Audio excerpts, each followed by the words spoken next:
자, 그러면 파마 쪽의 전처리 일단은 제일 중요한 액상 PPT 하나. 맞죠? 이건 무조건 있어야 돼요. 자, 그 다음에 크림 타입의 LPP나 CMC. 자, 이거 있으면 되고. 자, 그 다음에 이제 수분 조절하는데 반드시 없어서는 안 되는 게 뭐죠? 그 특수 오일. 그 다음에 열을 다룰 때 꼭 필요한 뭐죠? 열보호제. 자, 이거면 돼요. 파마는. 여기에 조금 더 내가 뭐 pH 밸런스 이런 거 신경 써주고 싶거든. 그냥 pH 밸런스. 그런데 우리는 pH 밸런스가 나요? 아니면 파마 약으로 밸런스를 맞춰주는 게 나요? 오히려 파마 약으로 디톡스하는데 밸런스 맞춰주니까 오히려 이거 쓴 것보다 더 큰 효과가 있어. 유지력도 좋고. 그죠? 그래서 이거 파는 회사에서 나한테 이렇게 나쁜 새끼. 맞죠? 이거 가시면 돼요. 자, 그러면 일단 요거는 뭐 꼭 필수니까 갖다 놓고, 그 다음에 LPP 요 크림 타입 하나, 크림 타입 하나. 그리고 제발 부탁할 건데 LPP나 CMC, PPT 싸구려 쓰지 마요. 왜 그런가 하면 확실히 차이가 날 거예요. 제품이 좋은 제품, 나쁜 제품. 자, 여기서 전처리 하지 말아야 되는 모발, 경화되어 있는 모발, 경화된 모발, 해나 실질했던 모발, 뭐 탄 모발, 그죠? 그러니까 이런 모발 쪽에서 차라리 이런 크림 타입 트리트먼트, 그 다음에 아주 가는 연모, 연모 쪽에서 파마약 바르기 전에 경화되어 있던 모발에서 이 크림 타입의 이 아이를 바르면 약이 들어갈 수 있는 길을 막아줄까요? 열어줄까요? 왜 했어요?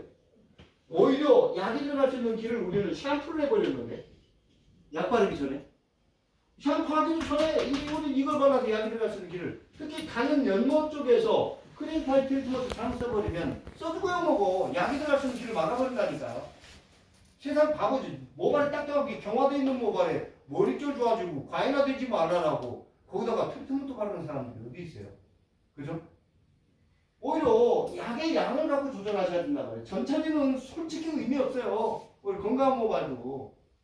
그래놓고 우리 추가요금 받을 요량으로 특별히 언니한테 좋은 거, 이게 뭐요? 특별히 파마가 안 나오죠.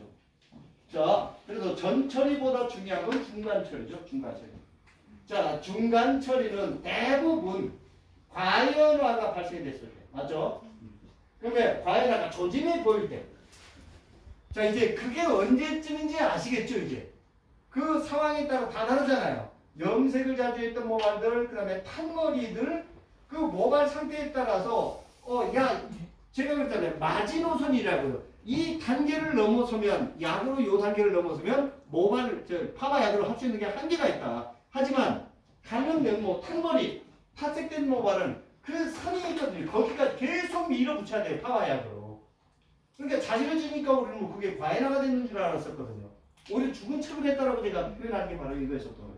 자, 과연화가 발생이 됐다든지 과연화 조짐이 보이면 거기에 바로 액상 PPT, 맞죠? PPT를 넣어서 과연하게 생기됐던 물질들을 아예 다 끄집어내버리자는 거죠. 안 그러면 PPT에 액상 치오를 적당량 혼합해서 오히려 그 아이를 발라버리니까 이 아이가 침투하면서 모발에서 누적이 됐던 물질 다 밖으로 밀려 나오잖아요. 그래서 싹 걷어내고 더 이상 진행이 안 되고 여기다 LPP가 딱 발라주면 그 끝부분 꼭 여기 몇 센치거든요. 근데 아예 처음부터 이 부분을 커트를 하고 들어가면 좋은데 손상된 모발을 가지신 분들이 공통점이 있잖아요. 뭐죠? 기를 꺼내 안 잘라. 그러니까 과연화가 발생됐을 때 요때 PPT 너무 좋고 액상, 자 그 다음에 요 LPP 더 이상 약이 흘러 들어가니까 들어가지 못하도록. 자, 요때 좋고요. 또 이제 펌제를 도포하다 보면 특히 이제 겨울이나 여름 같은 경우는 히터나 에어컨 앞에서 펌제를 도포하다 보면 펌제가 침투하지 못한단 말이에요. 말라버린단 말이에요. 거기다가 또 물을 뿌리고 또 재도포하니까 모발이 훅 가는 거죠. 그때 오히려 PPT를 도포해도 속진. 그러니까 확실히 파마 약으로 약간 열어준 상태에다 PPT를 도포하니까 PPT를 받아들이는 속도가 굉장히 빨랐잖아요.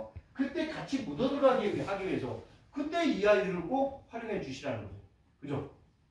그런데 전처리보다 중간처리보다 더 중요한 게 바로 후처리죠. 자, 연화는 절단도 중요하죠. 수소계랍, 이온계랍, SS계랍. 그 다음에 디톡스도 중요하죠. 자, 근데 연화는 절단도 중요하죠. 그러니까 수소계랍, 이온계랍, SS계랍. 그 다음에 디톡스.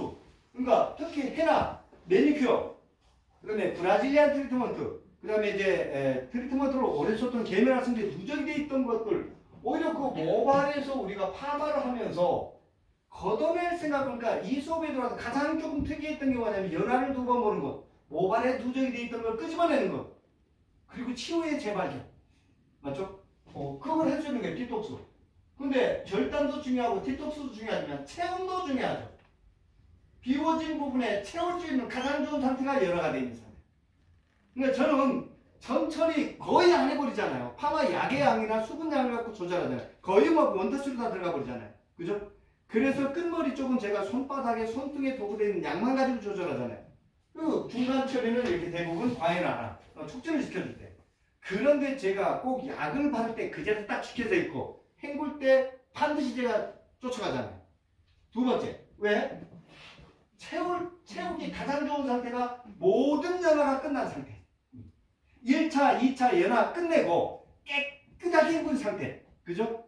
그때 어떻게? 모발이 좋아하는 정말로 이때는요 너무 좋은 제품 쓰셔야 돼요. 왜 그런가 하면 이 후처리는 연화 후에 모든 연화 후 헹군 다음에 타월 드라이 한 상태에서 지금 우리가 1차, 2차 연화를 한 건 SSK를 절단하려고 약을 발라서 A를 써놨잖아요.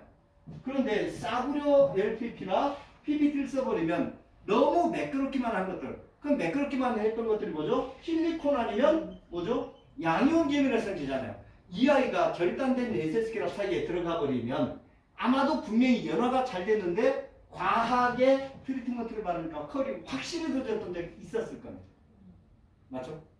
그래서 이때는요 반드시 이 제품은 물에 녹는 수용성 그리고 중화를 했을 때 SS계랍이 재현이 될 수 있는 아주 질이 좋은 수용성 트리트먼트를 쓰시라는 거예요. 왜? 파마 약값이 확 줄어들었잖아요. 대신 이 아이를 좋은 걸 쓰시라는 거예요. 너무 중요하죠. 깨끗하게 헹구고 타월 드라이한 상태에서 PPT 넣고 PPT를 넣어주면 수분이 쫙 빠지게 여기서 샴푸 시즌 하는 거예요. 그 수분 딱 밀어내고 LPP 딱 도포해주는 거예요. 그리고 여기에 디지털 펌이나 세팅 펌을 할 거라면 요 2차 클리닉을 통해 어떤 후처리 클리닉을 통해 어떤 이 클리닉 제품을 굳이 헹굴 필요가 없어요. 로또온도가 실온에 시작하니까. 하지만 아이론이나 매직은 기구 온도가 설정이 되어 있잖아요. 요 트리트먼트가 모발에 남아있으면 오히려 기구 작업하는데 굉장히 방해 요소가 돼요. 요 2차 클리닉을 하고 살짝만 헹구고 타월드라이 한 상태. 그러니까 오히려 디지털이나 세팅 같은 경우는 헹구지 않으면 훨씬 더 큰 효과가 있거든요. 기구 온도가 실온이니까요. 그죠? 로또 온도가. 자, 여기까지.